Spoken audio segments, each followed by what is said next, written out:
At Anurag University, be everyone you dream to be.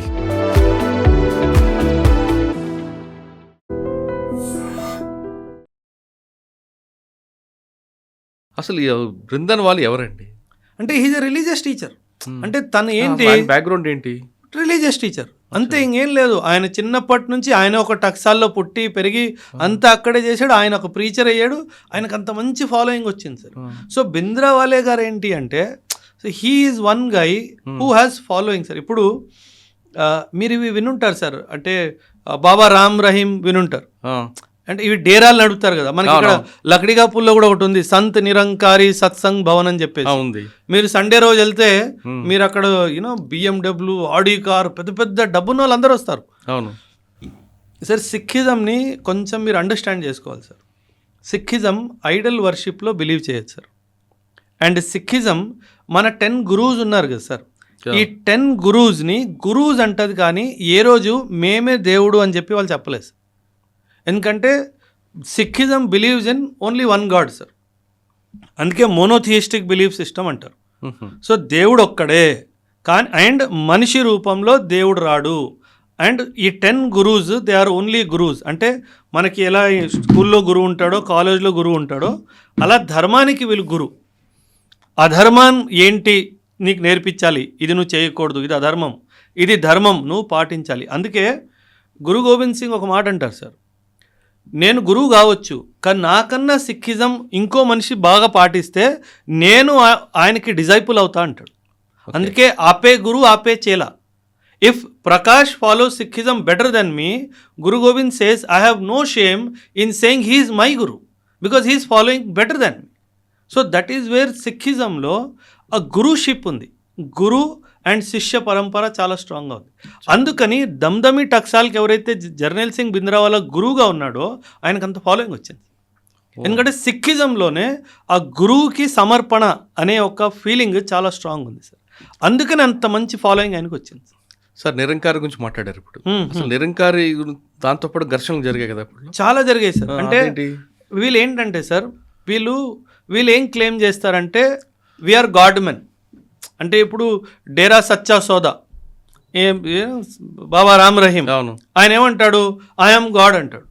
And Sikhism ఏమంటుంది, no no no, human cannot be God and God cannot be born as a human అన్నది ఒక one basic element of Sikhism. when Khalsa Panth was establish sir, 10th Guru Gobind Singh ఆయన ఒక important తీర్పు ఇచ్చారు sir. నా తర్వాత హోలీ గ్రంథే గురువు, నా తర్వాత హోలీ గ్రంథే గురువు. నీకు జీవితంలో ఏ కష్టం వచ్చినా, నీకు ఏ ప్రాబ్లం వచ్చినా ఆ బుక్ తీసుకొని చదువు, నీకు సమాధానం దొరుకుతుంది. నా తర్వాత లివింగ్ గురువు ఎవ్వరూ లేరు అని చెప్పి ఆయన చాలా స్పష్టంగా చెప్పడం జరిగింది సార్. ఆయన ఏమన్నాడు, ఆజ్ఞా భై అకాల్కి, అకాల్కి means somebody who is beyond time.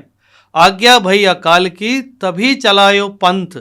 Pant means సిక్కిజంని ఎలా నడపాలి, సబ్ సిక్కన్ కో హుకుమ్ హై గురు మానియో గ్రంథ్. అంటే ఇప్పటి నుంచి నా తర్వాత ఎవ్వరు ఒక మనిషి వచ్చి నేను సిక్ కల్చర్కి గురువు అని చెప్పడానికి లేదు. ఈ హోలీ గ్రంథ్లో ఎవరైతే రాశారో, ఈ హోలీ గ్రంథ్లో రాసిన రూల్స్, రెగ్యులేషన్స్, స్క్రిప్చర్స్, ఇదే మీకు గురువు అని చెప్పడం జరిగింది. సో సిక్కిజంని అండర్స్టాండ్ చేసుకుంటే ఎందుకు అంత ఫాలోయింగ్ జర్నైల్ సింగ్ బింద్రావాలాకి వచ్చిందో మీకు అర్థమవుతుంది. ఓకే సార్, 1982లో అప్పుడు కూడా కొన్ని ఘర్షణలు జరిగాయి. అవును సార్, ఆ ధర్మయుద్ధ మోర్చా గురించి చెప్పాను కదా సార్. 1982లో అకాలీదళ్ వాడు కలిసి అండ్ జర్నైల్ సింగ్ బింద్రావాలే వీళ్ళిద్దరూ కలిసి ఈ ధర్మయుద్ధ మోర్చా చేయడం వల్లనే కదా ఇందిరాగాంధీకి అర్థమైపోయింది, అమ్మో మనోడే వెళ్ళి అపోజిషన్ పార్టీలో జాయిన్ అయిపోయాడు అని చెప్పేసి. సో అప్పటి నుంచి ఇంకా వీడిని ఎలా ఎలిమినేట్ చేయాలి అన్నది ప్లాన్ స్టార్ట్ అయింది సార్. ఆ ప్లాన్కి చివరి tick mark operation Blue star. Okay, operation Blue star చేయక ముందు మళ్ళీ గవర్నమెంట్ని ఏ విధంగా ఛాలెంజ్ చేశారు? ఒక ఇన్సిడెంట్ చెప్పండి. అంటే సార్ గవర్నమెంట్కి అంటే చాలా చేస్తున్నారు 100%. ఈ ఇన్సిడెంట్తో దీని మీద యాక్షన్ తీసుకోవాలి, అప్పర్ హ్యాండ్ తీసుకోవాలని గవర్నమెంట్ డెసిషన్ ఉంది సార్. చాలా ఇంటెలిజెన్స్ రిపోర్ట్స్ వచ్చాయి సార్ అప్పట్లో. ఎందుకంటే ఆయుధాలు లోపలికి వస్తున్నాయి సార్. అంటే ఆయుధాలు రావడం వేరు, వీళ్ళు ఆపరేషన్ చేయడం వేరు. అంటే గవర్నమెంట్ ఆయుధం ఎందుకు వస్తుంది సార్? ఇప్పుడు మనము ఒక స్టేట్లో ఉన్నాం సార్, తెలంగాణ స్టేట్లో ఉన్నాం. మీకు సెక్యూరిటీ ఇచ్చే బాధ్యత, నాకు సెక్యూరిటీ బాధ్యత ఎవరిది? గవర్నమెంట్. రాష్ట్రానిది, గవర్నమెంట్ది, రైట్? సో అలాంటప్పుడు నా దగ్గర ఆయుధం ఎందుకు ఉండాలి? ఇప్పుడు మీరు ఆయుధం అక్రమంగా పెట్టుకున్నారంటే ఏదో ఒక తప్పు పని చేయడానికే కదా సార్. సో ఇంటెలిజెన్స్ రిపోర్ట్స్ రిపీటెడ్గా ఏమొస్తున్నాయంటే ఎంతోమంది సిక్, అండ్ ఆర్మీ నుంచి కూడా ఇంటెలిజెన్స్ వస్తుంది. ఏమని? సిక్ యూత్ అసలు చెప్పకుండా వెళ్ళిపోతున్నారు, ఏడబ్ల్యూలు అయిపోతున్నారు, అబ్సెన్స్ వితౌట్ లీవ్. ఓకే, సెలవు తీసుకొని వెళ్తున్నారు, తిరిగి రావట్లేదు. వీళ్ళు ఎక్కడికి వెళ్తున్నారు? So something big is happening. ఈ ఇంటెలిజెన్స్ రిపోర్ట్ వస్తుంది, అండ్ ఈ ఇంటెలిజెన్స్ రిపోర్ట్లోనే అజిత్ దోవల్ గారు ఎంట్రీ అవుతుంది. అసలు లోపల ఏం జరుగుతుంది కనుక్కోవాలి. అంటే దెర్ ఈజ్ ఎ స్టోరీ, అంటే నాకు ఫ్యాక్ట్స్ నాకు తెలియదు, but what I have read somewhere is he projected himself as a rickshaw wala outside Golden Temple. Rickshaw తొక్కే అతనుగా ఆయన అంటే అప్పటి నుంచి ఉన్నాయి ఇవన్నీ మారువేషంలో ఆడ కూర్చొని అసలు లోపల ఏం జరుగుతుంది, లోపల ఎవరు వెళ్తున్నారు, లోపల ఎవరు వస్తున్నారు. అంటే మన పాకిస్తాన్ కన్నా ముందు, దురందర్ కన్నా ముందు షేడ్స్ అని కనిపిస్తున్నాయి. ఖచ్చితంగా. So he was there trying to collect some information related to లోపల ఏం జరుగుతుంది. ఎందుకంటే లోపల డైరెక్ట్గా వెళ్ళొచ్చు, ఎందుకంటే ఎంతో మంది వెళ్తారు, వెళ్ళొచ్చు. కానీ వెళ్తే పట్టుకుపోతే ఏంటి పరిస్థితి? సో బయట ఒక రిక్షా వాడిలాగా రిక్షా పెట్టుకొని అందరిని తోలడం, రిక్షా వెనక వస్తా పోయేటోళ్ళతో మాట్లాడాలి, ఏం జరుగుతుంది లోపల, ఏంటి ఈరోజు ఆయుధాలు కనిపించాయి, ఏమైనా చేస్తున్నా మనోళ్ళు అంటే నేను మీ వాడినే. సో అప్పుడేమవుతుంది, జర్నల్ సింగ్ బింద్రావాలే ఎవరినో కూర్చోబెట్టుకున్నాడు, ఆయుధాలు కూడా ఉన్నాయి, మేము కూడా చూసాము. సో దీన్ని ఏమంటారంటే పాజిటివ్ రీఅఫర్మేషన్ జరుగుతుంది. Military action sir, military action చేసే ముందు అసలు లోపల ఏముందో తెలుసుకోవాలి కదా సార్. అది తెలుసుకోవాలి అంటే ఏదో రకమైన మనకి ఇంటెలిజెన్స్ రావాలి కదా. అంటే ఎంత బ్యూటిఫుల్గా వీళ్ళు ఫోర్టిఫై చేశారంటే ఒక ఆర్మీ ఒక స్టేషన్ని ఎంత బాగా డిఫెన్స్లా తయారు చేసుకుంటుందో అంత బాగా ఒక గుడిని తయారు చేసుకుంటుంది. సో అప్పుడు వీళ్ళకి అర్థమైంది. ఎందుకంటే సార్ అప్పట్లో ఈ డ్రోన్స్, ఈ శాటిలైట్స్ ఏం లేవు కదా sir. It is purely human intelligence. ఆ హ్యూమన్ ఇంటెలిజెన్స్ నెట్వర్క్ని ఫస్ట్ క్రియేట్ చేశారు. 1-2 years ఇందులోనే పట్టింది. దెన్ లీడ్ చేసింది దోవల్. సో దెన్ యాక్షన్ జరిగింది గ్రౌండ్లో 1984లో. దా ఆపరేషన్కి పేరు ఇచ్చింది ఆపరేషన్ బ్లూ స్టార్. సరే, ఆపరేషన్ బ్లూ స్టార్కి వెళ్ళకముందు సార్ పాకిస్తాన్ నుంచి వెపన్స్ వచ్చాయని చెప్తున్నారు. ఏ రూట్లో వచ్చేవండి వీళ్ళకి? Punjab border is there, Punjab border is there. Direct గా లారీలో తీసుకొచ్చేవారా లేదా అండర్ గ్రౌండ్ లో రకరకాల దీంట్లో తీసుకొచ్చారు? ఆబ్వియస్లీ సార్, ఇప్పుడు మనకు టెర్రరిస్టులు ఎలా వస్తున్నారు అంటే, ఇప్పుడు మనం పాకిస్తాన్ని నుంచి 71లో ఒక యుద్ధం జరిగింది సార్. 71 తర్వాత ఏ యుద్ధం జరగలేదు. ఏదైతే బార్డర్ ఫెన్సింగ్ అయ్యిందో అది ఇప్పుడు కదా మనం కట్టుకుంది సార్. అప్పట్లో ఏముంది, అంత ఓపెనే కదా సార్. మొత్తం బార్డర్ ఫెన్స్ ఎక్కడుంది, అండ్ అన్ని నదులు ఉన్నాయి, ఎన్ని దారులు ఉన్నాయి లోపల రావడానికి, దారికి ఏం కరువు ఉంది సార్. ఓపెన్ గా తీసుకురావడమే, సీక్రెట్ లేదు. అంటే ఓపెన్ గా అంటే మరీ ఓపెన్ గా కాదు, but there is no check and balance అప్పట్లో. సో పాకిస్తాన్ వాడు ఇలా దుర్మార్గం చేస్తాడు అన్న క్లారిటీ లేదు. అండ్ మీరు 1971 రా పుట్టి ఎన్ని రోజులు, 3 సంవత్సరాలు అయింది. అండ్ రా was busy in the east, బంగ్లాదేశ్లో బిజీగా ఉంది, అంటే ఈస్ట్ పాకిస్తాన్లో బిజీగా ఉంది. ఇది పట్టించుకోలేదు. ఇంకా వీళ్ళు జరిగాయి సార్. అంటే సార్ మన దేశం చాలా పెద్దది సార్, అండ్ అప్పట్లో మనకి అంత డబ్బు లేదు sir. So we don't have that much money. ఇప్పుడున్న సౌకర్యాలు మన దేశానికి, ఇప్పుడున్న డబ్బు కానీ, ఇప్పుడున్న ఆదాయం కానీ అప్పుడు లేదు కదా సార్. అంటే మనం ఇండిపెండెంట్ అయ్యి 15-20 సంవత్సరాలు కూడా అవ్వలేదు, అప్పుడే వీళ్ళు ఇవన్నీ దుర్మార్గతం స్టార్ట్ చేశారు కదా సార్ దేశంలో. అజిత్ దోవల్ గారు రిక్షా తొక్కుతూ రిక్షా పుల్లర్గా లోపండి ఒక ఇన్ఫర్మేషన్ ఇచ్చుంటారు. తర్వాత ఆర్మీ నుంచి కూడా ఇన్పుట్స్ వచ్చుంటాయి. ఈ ఇన్పుట్స్ అయిన తర్వాత ఇంకా ఆపరేషన్ బ్లూ స్టార్ ఏ రోజు, ఎన్ని గంటలకి, ఎలా స్టార్ట్ అయిందండి సార్? ఆపరేషన్ బ్లూ స్టార్ మొత్తం ఒక 10 రోజులు సార్. June 1 నుంచి June 10, 1984.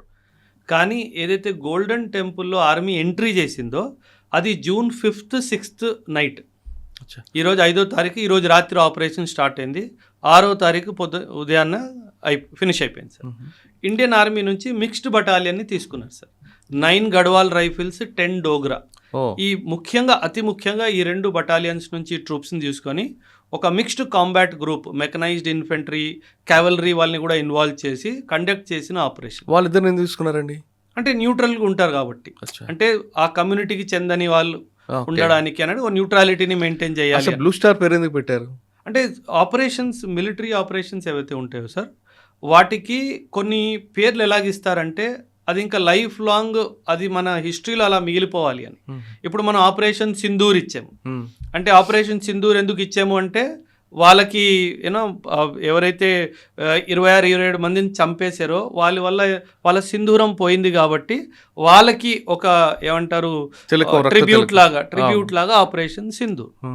ఈ బ్లూ స్టార్ అనే పదానికి అంత హిస్టరీ పెద్దగా లేదు, కానీ వీళ్ళేంటంటే ఈ స్టార్ ఎప్పుడు ఎలా ఉంటుంది సార్, వైట్ బ్రైట్, కానీ బ్లూ స్టార్ ఏంటి మన కంటికి కనిపించదు.